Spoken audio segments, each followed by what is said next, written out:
Assalamualaikum warahmatullahi wabarakatuh. Selamat pagi, salam sejahtera bagi kita semua.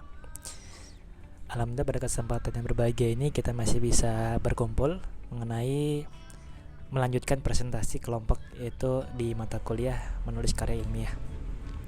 Pada kesempatan yang berbahagia ini kami dari kelompok 7 akan mempresentasikan hasil diskusi kami mengenai bab penulisan kerangka teori. Pada bab ini kita akan menjelaskan subbab yang ingin kami jelaskan lebih detail kembali, yaitu yang pertama pengartian hasil studi pustaka, yang kedua yaitu perujukan dengan catatan pustaka ataupun body notes. Kelompok 7 beranggotakan 3 orang. Yang pertama yaitu Dimas Putra Hermawan, yang kedua yaitu Habil Abiul Mujahid, yang ketiga Haryanto, saya sendiri.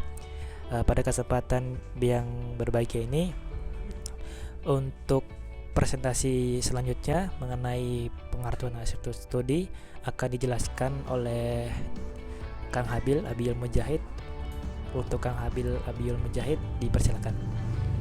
Baik, Assalamualaikum warahmatullahi wabarakatuh. Saya Habil Abiul Mujahid akan membacakan presentasi pengertian hasil studi pustaka. Sebelum memulai menulis karya ilmiah, tentu para mahasiswa harus sudah memilih dan menentukan bahan bacaan yang membahas masalah yang akan ditulis atau sumber sekurang-kurangnya berkaitan dengan masalah tersebut. Kepustakaan sumber bacaan itu dapat berupa buku yang sudah diterbitkan, naskah yang belum diterbitkan, tabloid, majalah, surat kabar, atau bahkan antologi. Pada waktu membaca sumber bacaan itu, peneliti akan menemukan isi pernyataan atau keterangan yang menurut kita sendiri pantas untuk dijadikan kutipan. Segala keterangan yang dikutip relevan dan mendukung karya ilmiah yang akan digarap. Hendaknya dicatat pada hasil kartu hasil studi pustaka. Keterangan itu dapat berupa rumus, definisi, atau perincian yang berhubungan erat dengan pokok garapan yang ditulis dalam buku kartu hasil studi pustaka yang berukuran sekitar 14 x 10 cm persegi. Format pengartian hasil studi pustaka kurang lebih seperti berikut. Oke, baik, terima kasih Kang Habil Abiul Mujahid yang telah menjelaskan mengenai pengartian hasil studi pustaka. Selanjutnya, materi selanjutnya akan dijelaskan oleh Kang Dimas Putra Hermawan mengenai perujukan dengan catatan pustaka. Untuk Kang Dimas, dipersilakan. Baik, saya akan membacakan tentang perujukan dengan catatan pustaka. Isi pernyataan atau keterangan yang tercantum dalam kartu hasil studi pustaka ditampilkan dalam naskah untuk menunjang dan memperkuat ide-ide yang dikemukakan dalam karangan ilmiah tersebut. Penampilan kutipan sebagai pertanggungjawaban moral penulis dalam hubungannya dengan kelaziman dalam karangan pengarang mengukur ketentuan-ketentuan berikut. Pada dasarnya, kutipan dari para pakar atau ahli yang sesuai dengan topik yang ditulis ditempatkan pada kerangka teori. Jadi, kutipan secara dominan ditempatkan dalam kajian teori ini, namun tidak dilarang juga menempatkan kutipan dalam bagian lain, seperti dalam latar belakang, dalam rumusan dan batasan masalah, dalam tujuan penelitian, atau dalam bagian pembahasan atau bagian analisis. Selanjutnya ada beberapa model penampilan kutipan. Yang pertama ada nama pengarang sebelum kutipan, yang kedua nama pengarang setelah kutipan, yang ketiga nama pengarang 2 orang, yang keempat nama pengarang 3 orang atau lebih, yang kelima kutipan lebih dari 5 baris, yang keenam kutipan dari kutipan, yang ketujuh kutipan sama dari beberapa sumber, yang kedelapan kutipan dari internet. Kedelapan model kutipan tersebut ditampilkan langsung di dalam tubuh teks. Oleh karena itu, kedelapan model kutipan langsung tersebut dinamakan perujukan body notes atau perujukan in notes. Ya, sekian dari saya. Selanjutnya akan dibacakan oleh teman saya. Terima kasih. Baik, terima kasih Kang Dimas yang sudah menjelaskan mengenai materi yang kedua tadi. Untuk materi selanjutnya yaitu mengenai contoh model-model perujukan catatan pustaka ataupun body notes. Pada materi ini akan saya jelaskan. Oke, baik, terima kasih. Pada materi ini yaitu saya akan menjelaskan mengenai contoh model penggunaan perujukan pustaka ataupun model body notes. Untuk model yang pertama yaitu model nama pengarang diletakkan sebelum kutipan. Nah, tentunya pada model ini kita mengetahui bahwa nama pengarang itu diletakkan sebelum kita mengutip suatu hal. Dan hal ini kita bisa lihat contohnya yaitu di sini diawali dengan kata pengantar, kemudian selanjutnya diberikan nama pengarang, dan selanjutnya dicantumkan teori apa yang akan kita kutip. Nah, ini bisa dibagi sebagai contoh untuk pengutipan jika kita menyusun suatu penelitian ataupun jurnal ataupun artikel yang lainnya gitu. Untuk model yang pertama. Untuk model yang kedua itu model nama pengarang setelah kutipan. Nah, tentunya peletakan nama pengarang ini seperti tadi yaitu setelah kutipan.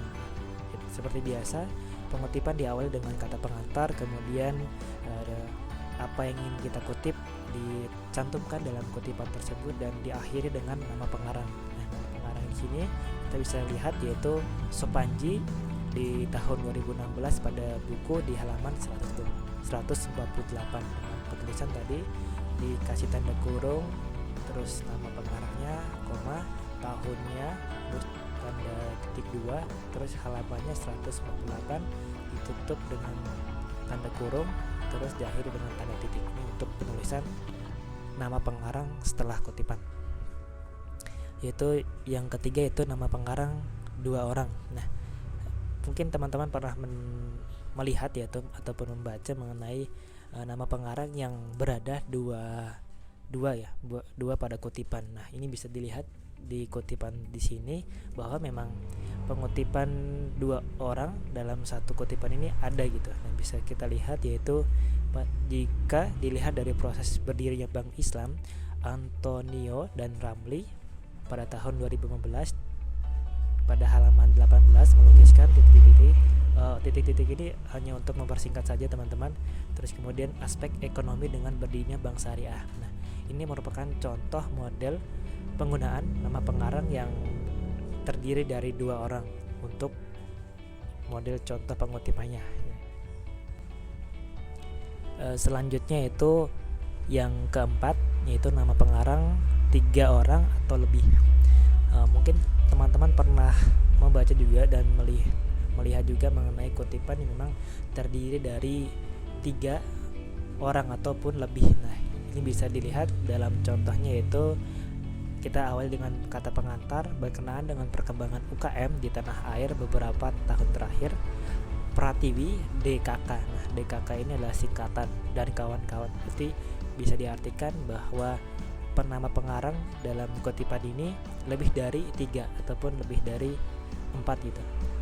Ini bisa dikatakan untuk nama pengarang lebih dari 3. Nah, ini contoh penulisannya jika pengarang itu terdiri dari 3 orang atau lebih. Terus kemudian seperti tadi tahun berapa, kemudian di halaman berapa dikutipnya, dan apa isi kutipan dari yang akan kita kutip. Nah, ini bisa sebagai contoh untuk referensi kita. Selanjutnya itu kutipan lebih dari 5 baris. Nah, kutipan dari 5 baris ini tentunya tidak terlepas dari penyusunan suatu paragraf ya. Karena paragraf ini terdiri minimal 3 kalimat dan maksimal 5 kalimat gitu. Nah, ini mungkin kalau salah bisa dikoreksi gitu.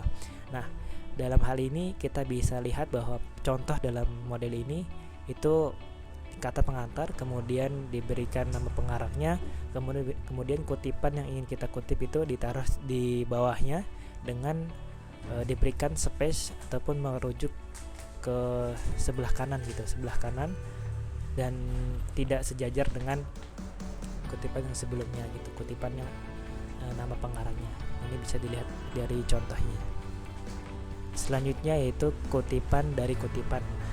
Mungkin teman-teman pernah membaca juga gitu. Jadi pas kita mencari sumber referensi, kita nggak menemukan rujukan awalnya ataupun rujukan buku pertamanya. Nah, kita bisa membuat kutipan tersebut dari buku yang kita nggak dapat dari rujukan pertama. Nah ini contohnya dalam peningkatan efektivitas mengajar agar diperoleh hasil yang lebih menggembirakan, penggunaan alat peraga titik-titik informasi yang secara lebih cepat dan lebih konkret. Berkaitan dengan hal itu, Colati. Nah, Colati ini adalah nama pengarang rujukan pertama. Namun kita nggak mendapatkan buku rujukan pertama. Nah, kita mendapatkannya di dalam buku dalam Masyum 2016 di halaman 160. Nah, isi kutipannya mengatakan bahwa urutan efektivitas dan merasakan. Nah, ini contoh penggunaan rujukan body notes ya dalam kutipan dari kutipan. Nah, ini bisa diimplementasikan untuk pembuatan referensi penelitian. Kemudian kutipan dari internet. Nah, tentunya kutipan dari internet ini kita bisa mengambil parafrase yang kita akan kutip mengenai hal yang kita butuhkan, diparafrasekan, kemudian dicantumkan pada akhir kutipan tersebut link ataupun alamat internet yang kita rujuk sebagai kutipan tadi. Kita ambil kutipan tadi itu dengan contohnya ini, itu dikasih tanda kurung buka, kemudian di akhir dengan kurung tutup. Selanjutnya itu kutipan sama dari beberapa sumber. Nah, kutipan sama dari beberapa sumber ini tentunya ada suatu kesamaan